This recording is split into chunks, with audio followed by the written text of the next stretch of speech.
Is it me, or are all these Republicans mad? Now, I've got a mate that posted on Facebook at the weekend of the Jubilee, "Vive la Republic." Well, in my opinion, if you don't like it, get out. Well, funnily enough, he has got out. And do you know where he's gone and emigrated to? You're not going to believe this. Japan. And what have they got? A monarchy. They call it an emperor, but it's a monarchy. And not only is it a bloody monarchy, they believe that their emperors are direct descendants from the gods they believe in. At least our monarch is only considered to be the representative of God on earth, is not actually a descendant thereof. I mean, what a bloody ridiculous... That's what you call out of the frying pan into the fire, I'd have said. But no, these Republicans, I can't get it myself. I'd far rather have a monarch than I would a president any day.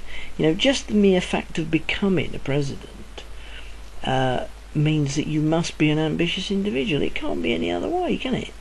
You know, you've got to be an ambitious person to become president.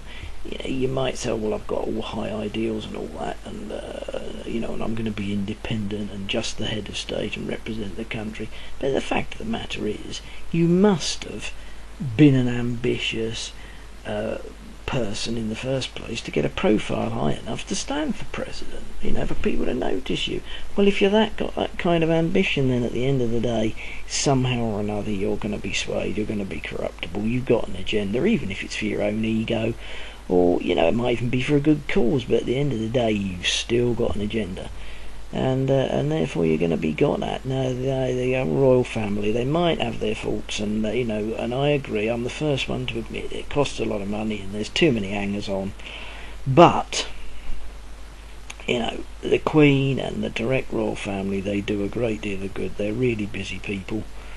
You know, they don't loaf about, and at the end of the day, you know, they're a fifth estate. You know, they keep us common people, you know, away from ambitious generals and maniac bloody prime ministers and politicians, and that you know, and they can't be bought. They've got wealth and privilege beyond anything that money or any other influence can buy, and you know, that's invaluable. I think if you're looking for a head of state, you know, you can't beat it. Look at old Putin there. You know, he's bloody power drunk. You know, and look at you've only got to look at Bush, haven't you? The second Bush. You know, his agenda from the minute he walked into the White House was to get old Saddam Hussein, because Saddam Hussein embarrassed his father in the first Gulf War. Well, you can't have things like that going on. You know, you can't have heads of state that have got those kind of agendas. It's bloody lunacy. So no, I'm quite happy to stick with our monarch, I think, and you know, and I'd even stretch that perhaps to these, you know, the argument about the hereditary lords. You know, at the end of the day, they might all. I'm not suggesting we fill the House of Lords up with people that are 6 foot tall and no chin and look like they're permanently swallowing a ballcock, but you know, a balance of them, because for the same reasons the Queen, they're beyond reproach. You know, they've got all the money and the wealth and the privilege that they want. It's not easy to buy these toffs out. You know, they as long as they've dragged their way somehow through Oxford or Cambridge, and so they've got some understanding and grasp of looking to weigh up an argument, then you know, to have a few of them about that are sort of untouchable is a good idea. You know, if you fill the whole place up with Lord Amstrad, you know, I mean, how can he make an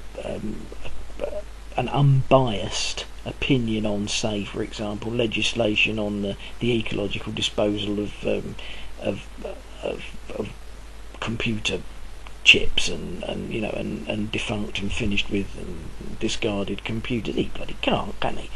You know, or the manufacture of computer chips, you know, the ecological and green friendly manufacture of computer chips, if it's going to cost him more money.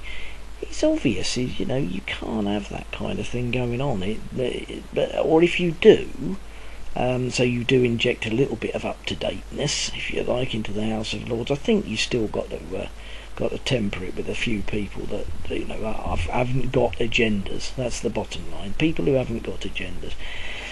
You might say morally some of these toffs have possibly got agendas, and you're probably right, they possibly have, and things perhaps like equality of marriage and those kind of things, you might find they've got agendas that perhaps aren't too good, but at the end of the day, I wouldn't chuck them out with the bathwater. But there you go, mustn't grumble, eh?